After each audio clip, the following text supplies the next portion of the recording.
How to fix Grindr push notifications not working on Android or iOS.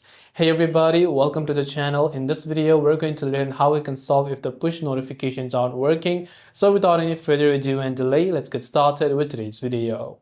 If the push notifications for your Grindr app is not working either on both Android or iOS, then it could be very simple to fix it. First of all, if you're logged in, you can try to check for the notification settings within the Grindr app as well. Otherwise, what you can do is you could go ahead and then simply launch a settings application on both your Android or iOS.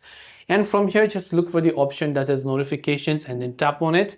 Then when you go to notifications, at the very top, you'll find the option called app notifications. Just make sure to tap on it.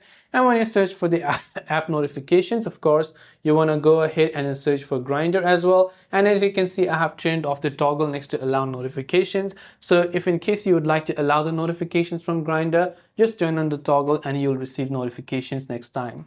That is all for today's video. I hope this video helps you out. If you have got any further questions, do feel free to leave them down below. Thanks for watching and see you in the next video.